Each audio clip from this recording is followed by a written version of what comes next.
Hello everyone, this is Arabul Rahman. You are watching TWS Academy. Dear student, TWS Academy তে তোমাদের সঙ্গে জিকের ঝুলি পর্ব নিয়ে আলোচনা করব। কন্টিনিউ করছে একটি নতুন সেশন। এই জিকের ঝুলি সেশনটা আমি তোমাদেরকে করাচ্ছিলাম দ্য ওয়ে অফ সলিউশনে, সেখানে মেইন চ্যানেলে, কিন্তু সেখানে আলামিন স্যারের জিকে এক্সপ্রেস ব্যাক করাই।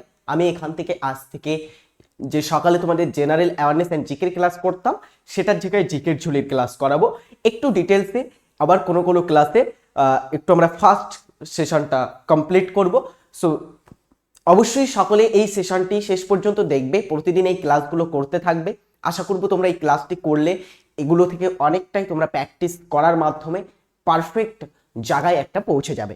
সো ডিয়ার স্টুডেন্ট, আমি শুরু করছি আজকের পর্ব জিকের ঝুলির নতুন ক্লাস 01, 1 নম্বর ক্লাস। সুতরাং এই ক্লাসটা কিন্তু সকলে অবশ্যই একটু বেশি বেশি করে শেয়ার করে দেবে, যাতে তোমার বন্ধুরা একটু থেকে উপকৃত হয় এবং এই সেশনটা প্রতিদিন দেখতে থাকে। সকাল 8টাতে টাইমের কোনো পরিবর্তন হয়নি, এবং এছাড়া আমাদের এই ক্লাসটি বা আমাদের এই ক্লাসগুলো দেখতে তোমরা এই রুটিনটা ফলো করতে পারো। সেখানে আমি তোমাদের সকাল 8টাতে ক্লাস নিচ্ছি, আলামিন স্যারও ক্লাস নিচ্ছে তোমাদের কোথায়, এই দেখো 7টাতে জিকে এক্সপ্রেস এবং কারেন্ট অ্যাফেয়ার্স সানডেতে আসছে তোমাদের জন্য। এছাড়া অন্যান্য টিচাররা আমাদের কিন্তু ফ্রি ক্লাস প্রোভাইড করছে TWS একাডেমি এবং দ্য ওয়ে অফ সলিউশন চ্যানেলে। অবশ্যই চ্যানেল দুটিকে সাবস্ক্রাইব করে রাখবে। দেখি প্রথম প্রশ্ন আজকে সেশনে, প্রথম ক্লাসের প্রথম প্রশ্ন, এবং ফেস ক্যামের সঙ্গে ক্লাস করছি, তো সকলে একটা করে লাইক করে দেবে সাথে সাথে। দেখি প্রথম প্রশ্নটা কি হবে। ভারতের বৃহত্তম মেট্রো প্রকল্প কোন শহরে গড়ে উঠেছে? ভারতে বর্তমানে প্রচুর শহর আছে যেগুলো মেট্রো সিটির মধ্যে এসে থাকে। মেট্রো রেল সিটি, কলকাতা শহর, দিল্লি শহর, হায়দ্রাবাদ, মুম্বাই, পুনে, সব হচ্ছে আমাদের ভারতের বর্তমানে মেট্রো সিটির মধ্যে আসে। সো এর মধ্যে কোনটি ভারতের বৃহত্তম মেট্রো প্রকল্প? রাইট অ্যান্সার ইজ, দেখি কে উত্তর করতে পারে এই প্রশ্নটির। ভারতের বৃহত্তম মেট্রো প্রকল্প হচ্ছে দিল্লি মেট্রো। দিল্লি মেট্রোটা কিন্তু সবচেয়ে বৃহত্তম, ঠিক আছে। আচ্ছা, এখানে আরো একটা ছোট্ট করে জিনিস তোমরা মনে রাখবে, দিল্লি মেট্রো তো বৃহত্তম, কিন্তু প্রথম মেট্রো কোনটি বা প্রাচীনতম মেট্রো সিটি কোনটি বলতো? তো সেটা হবে কলকাতা। কলকাতা হচ্ছে প্রাচীনতম আমাদের ভারতের মেট্রো সিটির মধ্যে আসে। কলকাতায় কবে মেট্রো রেল চলাচল শুরু হয়েছিল? সালটা কি হবে বলতো? কলকাতাতে মেট্রো রেল চলাচল শুরু হয়েছিল 1984 সালে। 1984 সালে, এবং কলকাতাতে কিন্তু প্রথম মেট্রো রেল চলাচল, ভূগর্ভস্থ রেল চলাচল শুরু হয়। ওকে, আরো একটা জিনিস এখানে মনে রাখবি, কয়েকদিন আগে আমাদের ভারতের প্রথম আন্ডার ওয়াটার মেট্রো চলাচল শুরু হলো এই কলকাতাতেই, কিন্তু হাওড়া ময়দান এবং কলকাতার মধ্যে কিন্তু চলাচল শুরু হয়েছে, আমরা জানি। পরের প্রশ্নটা সকলে এটার উত্তর করে দাও। কোন বস্তু থেকে জল অপসারণের প্রক্রিয়াকে কি বলা হয়? করানো প্রশ্ন তোমাদের, প্রশ্নটা অবশ্যই তোমাদের করেছি। তো কোন বস্তু থেকে আমরা যদি জল অপসারণ করতে চাই, তার জন্য সেই কোন প্রক্রিয়াটিকে আমরা ব্যবহার করব? জারণ, বিজারণ, প্রতিস্থাপন এবং নিরুদন। তো রাইট অ্যান্সার হবে কি? এটার অ্যান্সার হবে নিদুরণ। আচ্ছা, নিদুরণ মানে কি? নিদুরণ মানে জল বিয়োজন। নিদুরণ মানে হচ্ছে জল বিয়োজন।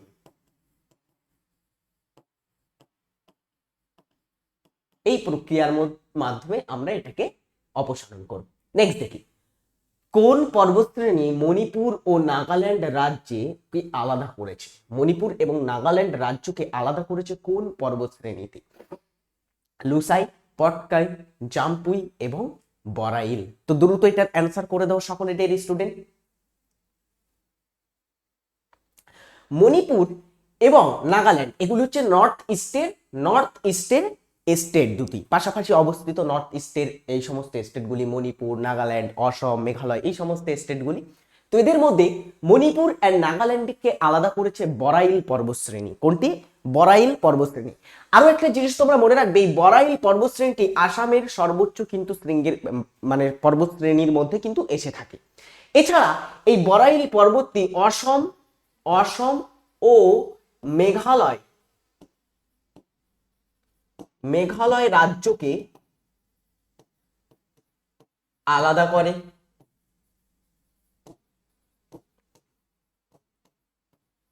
ওকে, অসম রাজ্যটি এবং মেঘালয় রাজ্যটিকে আলাদা করে থাকে এই বরাইল পর্বত, তার সঙ্গে মণিপুর নাগাল্যান্ডকেও কিন্তু আলাদা করে। আরেকটা প্রশ্ন তোমরা এখান থেকে সিমিলারলি পাবে, কারণ প্রশ্নটা ডব্লিউবিসিএস পরীক্ষায় এসেছিল, যেটা হচ্ছে কোন পর্বতশ্রেণীটি মণিপুর এবং আমাদের ভারত এবং মায়ানমারের মধ্যে অবস্থিত, সেটা হচ্ছে এই লুসাই পর্বত, ভারত ও মায়ানমার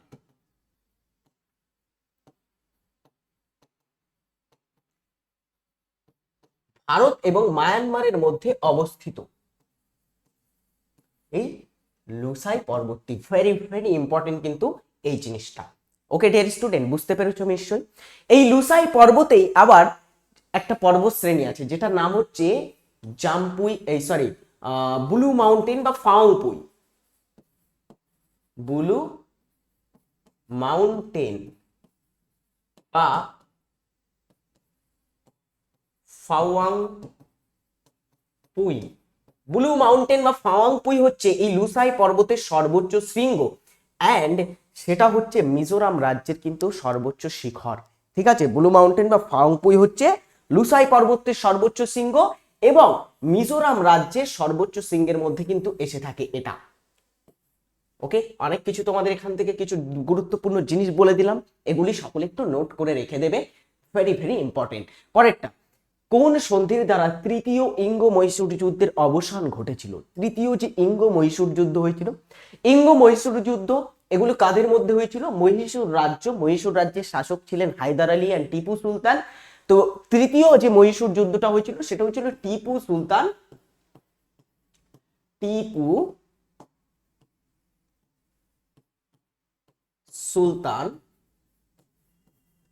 ও ইংরেজদের মধ্যে।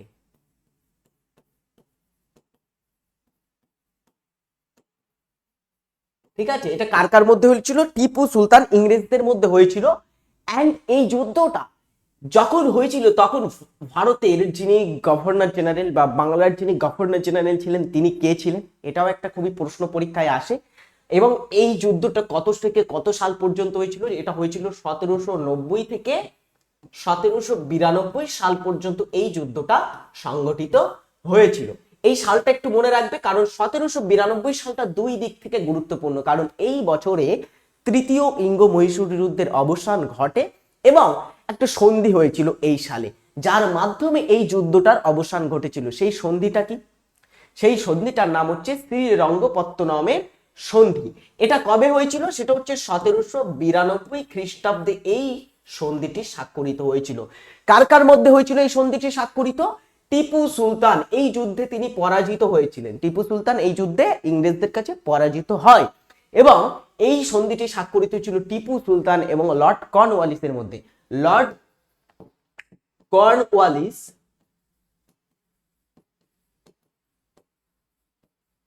এর আমলে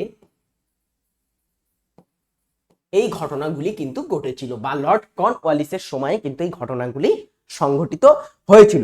ওকে ডিয়ার স্টুডেন্ট, বুঝতে পেরেছো নিশ্চয়ই। দেখ, তো পরেরটা দেখে আমরা কি বলা হচ্ছে, গমনে সক্ষম এমন একটি প্রাণীর নাম, উদ্ভিদ হলো গমনে সক্ষম উদ্ভিদ। আমরা সাধারণত কি জানি? উদ্ভিদ হচ্ছে গমনে অক্ষম, উদ্ভিদ গমন করতে অক্ষম হয়, আর প্রাণীরা গমনে সবই সক্ষম হয়। কিন্তু এক্সেপশনাল কিছু কিছু প্রাণী এবং কিছু কিছু উদ্ভিদ আছে যারা গমনে অক্ষম, এমন কিছু প্রাণীও আছে, কিছু উদ্ভিদও আছে যারা কিন্তু গমনে সক্ষম। তো এমন কিছু আমরা যদি উদ্ভিদের নাম বলি, তাদের মধ্যে কি আছে? Sponge, lichen, Volvox, fern. Actually এখানে অ্যান্সার হবে কি বলতো? কমেন্ট করে সকলেই জানিয়ে দাও এটার উত্তর কি হবে। ভালো লাগছে তো ক্লাসটি? কমেন্ট করে সকলে জানাও। অবশ্যই ভালো লাগবে ক্লাস, আর সকলে কন্টিনিউ করবে এই ক্লাসটি, কিন্তু শেষ পর্যন্ত আমি যতদিন সেশনটা চালাবো সকলে দেখবে শেষ পর্যন্ত।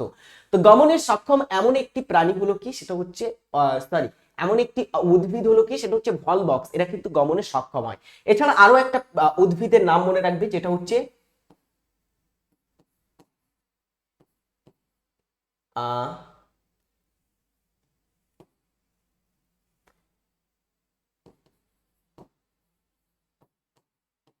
ক্লাইডোমোনাস। এমন একটা প্রাণী, এরা কিন্তু গমনে সক্ষম উদ্ভিদ, গমনে সক্ষম উদ্ভিদেরা। আরেকটা, আর যদি আমরা বলে থাকি কিছু প্রাণীর নাম করো যারা গমনে অক্ষম, এমন প্রাণীর নাম কি হবে? তো গমনে অক্ষম প্রাণী একটু লিখে রাখো, আমি একটু এই সাইটে গিয়ে লিখছি। গমনে অক্ষম প্রাণী যদি নাম বলা হয় কি হবে বলো তো? স্পঞ্জ হতে পারে, স্পঞ্জ কিন্তু এক ধরনের প্রাণী, ঠিক আছে। প্রবাল হতে পারে, প্রবাল, স্পঞ্জ, এরা হচ্ছে কি, এরা হচ্ছে গমনে অক্ষম প্রাণী, প্রাণীদের মধ্যে এরা গমন করতে পারে না। নেক্সট, পরের প্রশ্নটা দেখি।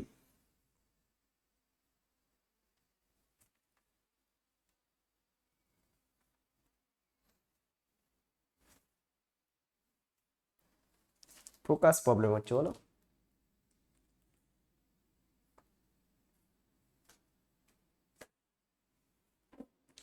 কোন নদীকে স্বর্ণরেণুর নদী বলা হয়? স্বর্ণরেণুর নদী কাকে বলা হয়?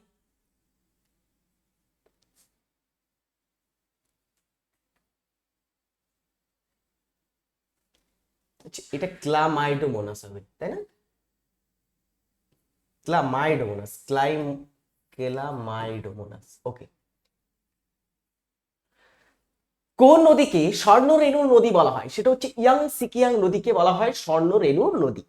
আচ্ছা, ইয়াং সিকিয়াং নদীটা, এটা থেকে আরো একটা প্রশ্ন এসে থাকে, যেটা হচ্ছে এটা এশিয়ার এশিয়ার দীর্ঘতম দীর্ঘতম নদী, এটাকে স্বর্ণরেণুর নদী বলা হয়।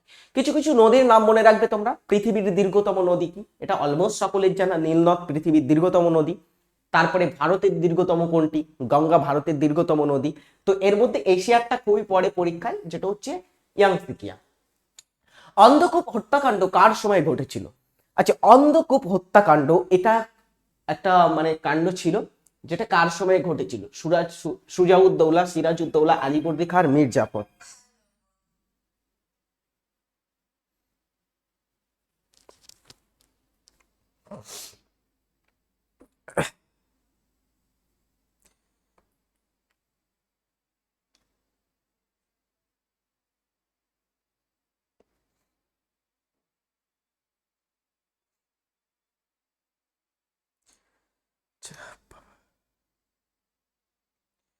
ওকে, কি বলছিলাম? অন্ধকূপ হত্যাকাণ্ডটা কার সময় ঘটেছিল? এটা সিরাজ উদ্দৌলার সময় ঘটেছিল। এই ঘটনাটা আসলে কি ছিল বলতো? অন্ধকূপ হত্যাকাণ্ডটা, সিরাজউদ্দৌলা আমাদের যে কলকাতা যে নগর ছিল, সিরাজউদ্দৌলা সেটাকে আলীনগর নামকরণ করেছিল আমরা জানি। সেই আলীনগরে তোমার বাণিজ্যের উদ্দেশ্যে, সেখানে হুগলি নদীর তীরে ছিল, ওই কারণে বাণিজ্য করতে সুবিধা হতো। সেখানে ইংরেজ এবং ফরাসিরা বাণিজ্য কুঠি নির্মাণের জন্য কিন্তু উঠে পড়ে লাগে, সেখানে বাণিজ্য কুঠি নির্মাণ করতে থাকে। কিন্তু সিরাজ তাদেরকে বারণ করে, সিরাজ তাদেরকে বাণিজ্য কুঠি বা দুর্গ প্রভৃতি নির্মাণ করতে বারণ করেছে। কিন্তু ফরাসিরা তার বারণ শুনেছিল, ফরাসিরা সেখানে দুর্গ নির্মাণ করা বন্ধ করে দিয়েছিল, কিন্তু ইংরেজরা তারা দুর্গ নির্মাণ করেছিল সেখানে, জানো তো কি হয়েছিল? সিরাজ অসন্তুষ্ট হয়ে যায় এবং তিনি যখন আলীনগরে আসেন তখন এসে তিনি এই দুর্গ দখল করেন। সেটা ছিল 1756 খ্রিস্টাব্দে। 1756 খ্রিস্টাব্দে সিরাজ দুর্গ দখল করে সেখানে একটা তোমার হচ্ছে 12x14, 12x14 একটা রুমের মধ্যে কি করেছিলেন, সেখানে 146 জনকে আটকে রাখেন, আটকে রাখেন। এবং তার মধ্যে 123 জন শ্বাসরুদ্ধ হয়ে মারা গেছিল। মাত্র 23 জন সেখানে কিন্তু বেঁচে ফিরে আসে। তো এই যে ঘটনা, এটাকে অন্ধকূপ হত্যাকাণ্ড বলা হয়ে থাকে। ওকে, সংবাদ সংস্থা press trust of India, PTI, কত সালে গঠিত হয়েছিল? পিটিআই হচ্ছে একটা সংবাদ সংস্থা, নিউজ এজেন্সি। তো পিটিআইটা কবে গঠিত হয়েছিল? আমাদের ভারতে কিছু কিছু এরকম নিউজ এজেন্সি আছে, এগুলো থেকে পরীক্ষায় প্রশ্ন আসে। পিটিআইটা ভেরি ইম্পর্টেন্ট। যেমন ভারতের ভারতের সংবাদ সংস্থা কিছু নাম তোমরা লিখে রাখবে, যেমন United news of India, UNI, Asian news international, ANI, তারপরে তারপরে আছে তোমার Indo Asian, INAI, Indo Asian news agency. তারপরে তোমার আরো থাকে বিভিন্ন ইন্ডিয়ার আরো তোমার হচ্ছে এই যে পিটিআই, এটাও ইন্ডিয়ার তোমার হচ্ছে একটা সংবাদ সংস্থা। তো এগুলো তো হচ্ছে সংবাদ সংস্থা। এছাড়া ইন্টারন্যাশনাল কিছু সংবাদ সংস্থা, যেমন বিবিসি, ব্রিটিশ ব্রডকাস্টিং যে তোমার হচ্ছে সংবাদ সংস্থা, সেটা হচ্ছে বিবিসি, ব্রিটিশ তোমার হচ্ছে সংবাদ সংস্থা। এছাড়া আল জাজিরা আছে একটা কাতারের সংবাদ সংস্থা। এগুলো হচ্ছে কিছু ইন্টারন্যাশনাল সংবাদ সংস্থা। তো এখানে পিটিআইটা কবে গঠিত হয়েছিল? পিটিআই গঠিত হয়েছিল 1947 সালে পিটিআই কিন্তু এস্টাবলিশ হয়েছিল। পরেরটাও দেখো, সাংপো নদী কোন রাজ্যের মধ্য দিয়ে ভারতে প্রবেশ করেছে? সাংপো নদী এটা কোন নদী বলতো? কোন নদীকে বোঝানো হচ্ছে সাংপো নদী বলতে? সাংপো বলতে কোন নদীকে বোঝানো হচ্ছে?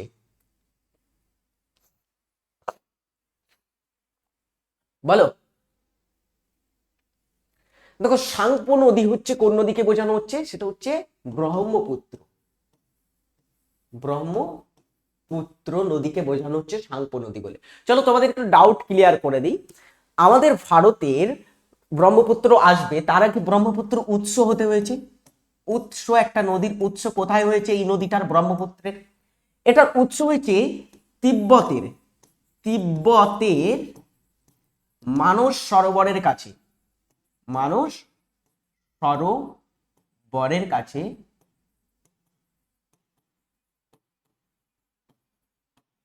মানস সরোবরের কাছে চেমায়ুংদং হিমবাহ থেকে। তাই তো অনেকের জানা এখানে, তারা বলবে স্যার এত বেসিক জিনিস কিভাবে আমাদের পরীক্ষায় আসবে? কি অবশ্যই আসবে, আলবাত আসবে, কেন আসবে না? বেসিক জিনিসই পরীক্ষায় দেয়, আমরা জেনে রাখবো এগুলি। তিব্বতের মানস সরোবরের কাছ থেকে এটা উৎস লাভ করেছে। উৎস লাভ করার পরে এটা কোন দিকে প্রবাহিত হয়েছে? পূর্ব দিকে প্রবাহিত হয়েছে। এটা একটা পূর্ব বাহিনী নদী এশিয়ার। তো এই নদীটা প্রবাহিত হয়ে যখন তিব্বতে এটা উৎস লাভ করেছে, তিব্বতের এই মানস সরোবরের কাছ থেকে ভারতের কিছু উল্লেখযোগ্য নদী কিন্তু উৎস লাভ করেছে। যেমন তিব্বতের কাছ থেকে শতদ্রু নদী, রাক্ষসতালের ওখান থেকে, সেটা তোমার উৎস লাভ করেছে। এছাড়া এখান থেকে তোমার হচ্ছে সিন্ধু নদী, এখান থেকে কিন্তু উৎস লাভ করেছে। তো এই সমস্ত নদ নদীগুলো এই তিব্বতের মানস সরোবরের কাছ থেকে কিন্তু উৎপন্ন হয়েছে। কিন্তু এই নদীটা পূর্ব দিকে প্রবাহিত হয়েছে, কিন্তু সিন্ধু শতদ্রু ওগুলি পশ্চিম দিকে প্রবাহিত হয়েছে, তাই তো? তো এই নদীটা কতটা প্রবাহিত হয়েছে?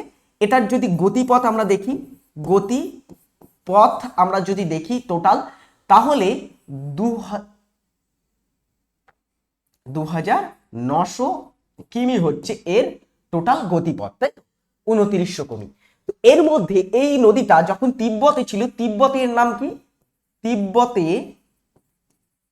এর নাম কি? পরীক্ষায় এইভাবে দিয়ে থাকে, তিব্বতে এর নাম হচ্ছে সাংপো।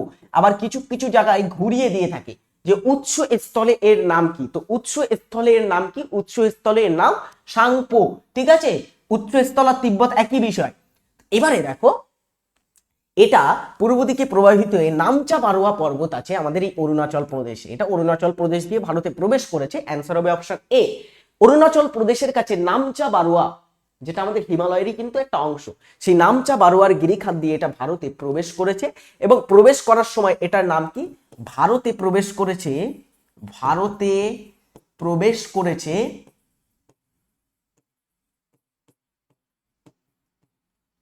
কি নামে? দিহং নামে, ঠিক আছে? দিহং নামে এটা ভারতে প্রবেশ করেছে।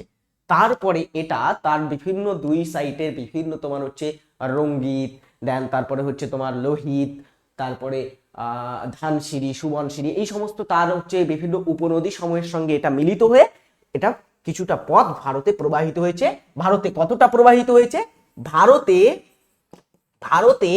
916 কিমি পথ এটা প্রবাহিত হয়েছে, যার মধ্যে অসম এবং অরুণাচল প্রদেশ রাজ্যে এটা বেশি প্রবাহিত হয়েছে, ঠিক আছে?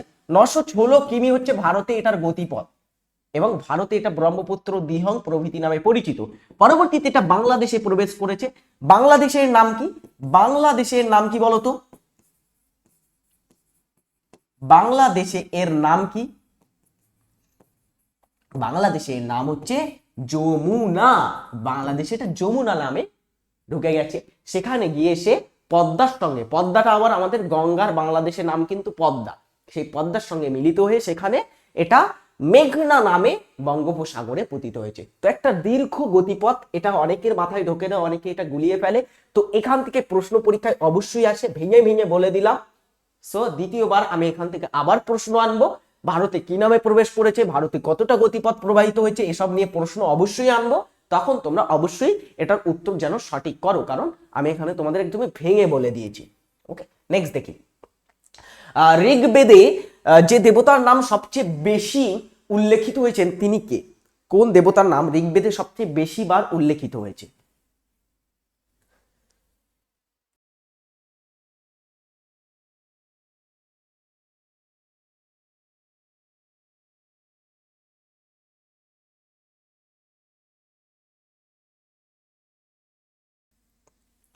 কোন দেবতার নাম ঋগ্বেদে সব থেকে বেশিবার উল্লেখিত হয়েছে? সেটা হচ্ছে দেবতা ইন্দ্র।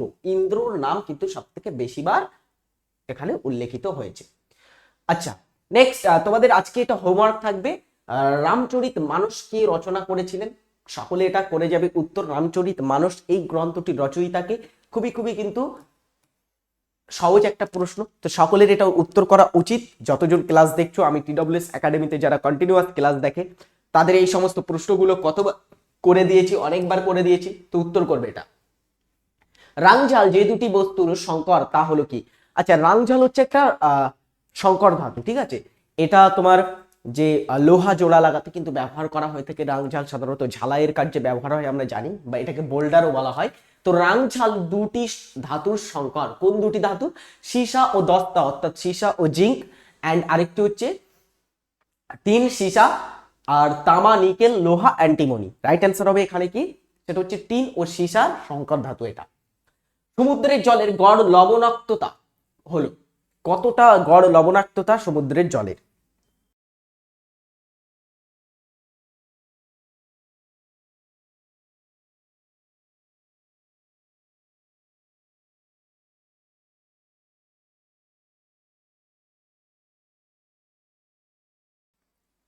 ঠান্ডা লেগে গেছে বুঝলে। মানে বৃষ্টি হচ্ছে, তো বৃষ্টিতে হঠাৎ করে ভেজা পড়ে গেছে আর ঠান্ডা লেগে গেছে। যাই হোক, সমুদ্রের জলের গড় লবণাক্ততা হলো কতটা? সেটা হচ্ছে 35%। অর্থাৎ অর্থাৎ 1 লিটার, 1 লিটার যদি তুমি জল নাও, তাতে তাতে 30 গ্রাম, 30 গ্রাম কি থাকবে? 30 গ্রাম তাতে থাকবে লবণ। সমুদ্রের জলের কিন্তু কথা বলা হচ্ছে, এবং এটা এক এক জায়গায় এক এক রকম এই গাঢ়তাটা, কিন্তু গড় কথা বলা হয়েছে। গড় হচ্ছে 35%। সরি, 30 লিখে ফেললাম, এখানে 35 হবে। 35 গ্রাম 1 লিটারে। বেনারস হিন্দু বিশ্ববিদ্যালয় প্রতিষ্ঠা কে করেন? বেনারসে যে হিন্দু বিশ্ববিদ্যালয় ছিল সেটা কে প্রতিষ্ঠা করেছিলেন?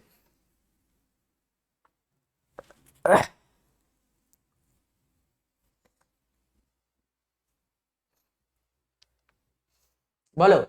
বেনারস হিন্দু কলেজের প্রতিষ্ঠাতা ছিলেন মদন মোহন মালব্য, অ্যানি বেসান্ত, এরা প্রতিষ্ঠা করেছিলেন। এটা প্রতিষ্ঠিত হয়েছিল 1916 সালে। 1916 সালে প্রতিষ্ঠা হয়। আচ্ছা, এখানে আরো একটা জিনিস তোমরা একটু মনে করে রাখবে, এটা ভুল করবে না। আমি যে জিনিসটা তোমাদের বলবো সেটা হচ্ছে, আমাদের এই বেনারসে আরো একটা কলেজ ছিল, যেটা নাম হচ্ছে বেনারস বেনারস সংস্কৃত সংস্কৃত কলেজ। এটার কিন্তু আবার প্রতিষ্ঠাতা আলাদা লোক ছিল, জানো। বেনারস সংস্কৃত কলেজ আলাদা লোক প্রতিষ্ঠা করেছিলেন। কে বলতো প্রতিষ্ঠা করেছিলেন? মদন মোহন মালব্য করেছিলেন বেনারস হিন্দু কলেজ, কিন্তু বেনারস সংস্কৃত কলেজ বললে আলাদা ব্যক্তি হবে। তিনি হচ্ছেন জোনাথন ডানকান। জোনাথন ডানকান ছিলেন এর প্রতিষ্ঠাতা। ওকে ডিয়ার স্টুডেন্ট, পরেরটা দেখি।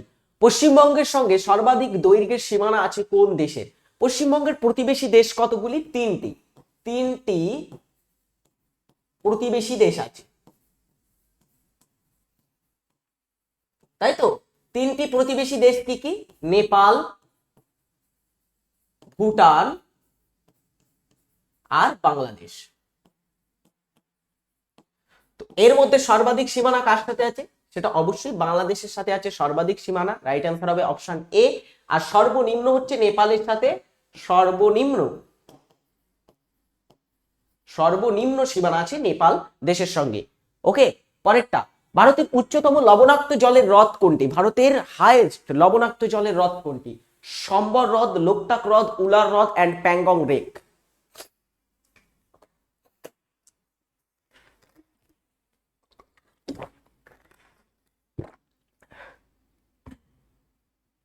বলো এটা কি হবে?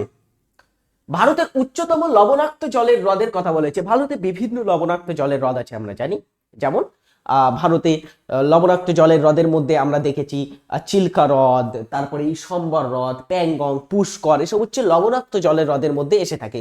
ঠিক আছে, এখানে কোনটি লবণাক্ত আর কোনটি মিষ্টি জলের হ্রদ আমাদের প্রথমে সেটাকে আইডেন্টিফাই করতে হবে। এখানে দেখো উলার হ্রদ অ্যান্ড লোকটাক হ্রদ এগুলো মিষ্টি জলের হ্রদ, সম্বর অ্যান্ড প্যাংগং হচ্ছে কিসের হ্রদ? এগুলো হচ্ছে লবণাক্ত জলের হ্রদ। এক এক করে দেখি। সম্বরটা কোথায়? সম্বরটা হচ্ছে বৃহত্তম বৃহত্তম স্থলবেষ্টিত স্থলবেষ্টিত লবণাক্ত জলের হ্রদ। এটা কোথায় অবস্থিত? এটা অবস্থিত রাজস্থানে, এটা রাজস্থান রাজ্যে অবস্থিত। ওকে, তো রাজস্থান রাজ্যে অবস্থিত। লোকটাকটা হচ্ছে উত্তর পূর্ব ভারতের, উত্তর পূর্ব ভারতের বৃহত্তম স্বাদু জলের হ্রদ। উত্তর পূর্ব ভারতের বৃহত্তম স্বাদু জলের হ্রদ কোনটি? সেটা হচ্ছে লোকটাক লেক। এটা কোথায়? এটা মণিপুরে অবস্থিত। এটা তো অ্যান্সার হবেই না। অ্যান্সার আমরা যদি উলার দেখি, উলার হচ্ছে বৃহত্তম বৃহত্তম ভারতের মধ্যে বৃহত্তম স্বাদু জলের হ্রদ।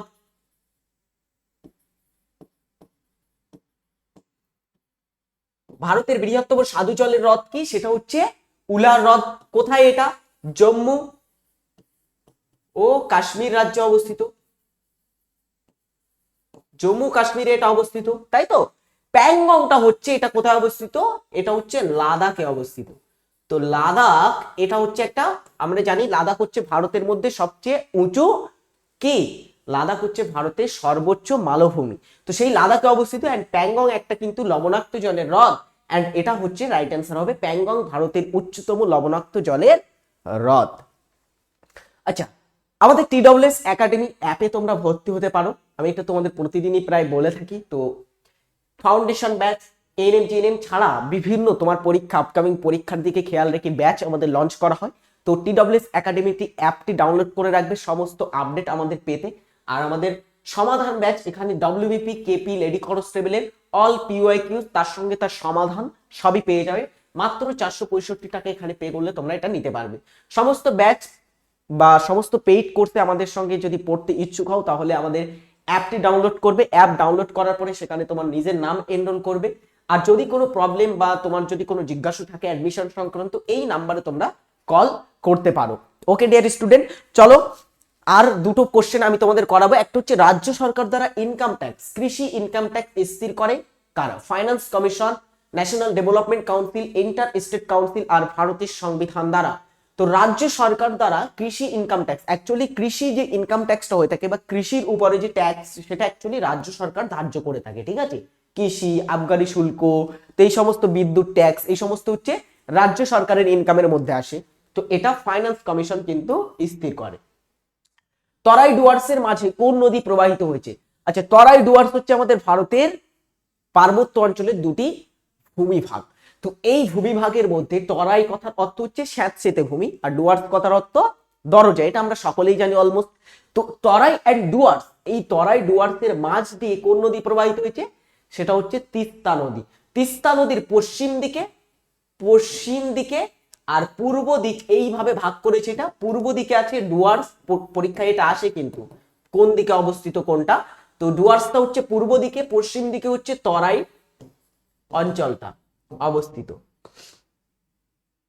মানুষের দৃষ্টি নিম্নের কিরূপ? আচ্ছা, মানুষ যে দৃষ্টিতে দেখে সেটা কিরূপ দৃষ্টি? একনেত্র দৃষ্টি, দ্বিনেত্র, এ অ্যান্ড বি, আর কোনোটি নয়।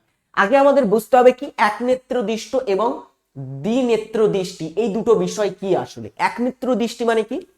একনেত্র দৃষ্টি মানে আমি ধরো এই একটা চোখ বন্ধ করলাম, একটা চোখ বন্ধ করলে আমি যে বস্তুর প্রতিবিম্ব দেখতে পাচ্ছি সেই বস্তুর প্রতিবিম্ব আমি দুটো চোখেই কিন্তু দেখতে পাই। একটা মানুষ হিসাবে কি আমরা একই বস্তুর প্রতিবিম্ব দুটো চোখ দিয়েই দেখতে পাই।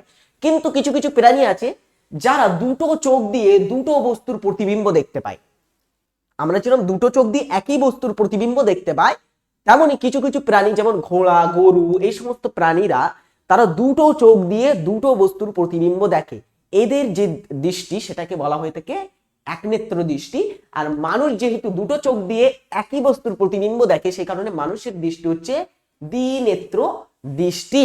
ওকে ডিয়ার স্টুডেন্ট, চলো আজকের ক্লাসটা আমি এখানেই শেষ করব। যারা ক্লাসটি শেষ পর্যন্ত দেখলে সকল কমেন্ট করে জানাবে কেমন লাগলো ক্লাসটি। আই হোপ প্রথম দিনের ক্লাস খুবই ভালো লেগেছে। আর এরকম ক্লাস প্রতিদিন দেখতে TWS একাডেমি চ্যানেলটিকে সাবস্ক্রাইব করে রাখো। পেইড কোর্সে যদি ভর্তি হতে চাও আমাদের TWS একাডেমি অ্যাপও ডাউনলোড করে তোমরা রাখতে পারো। ওকে, সকলে ভালো থাকবে, সুস্থ থাকবে। পরের দিনের ক্লাসে আবার দেখা হবে নতুন একটি পর্ব নিয়ে। ততক্ষণের জন্য টাটা, বাই।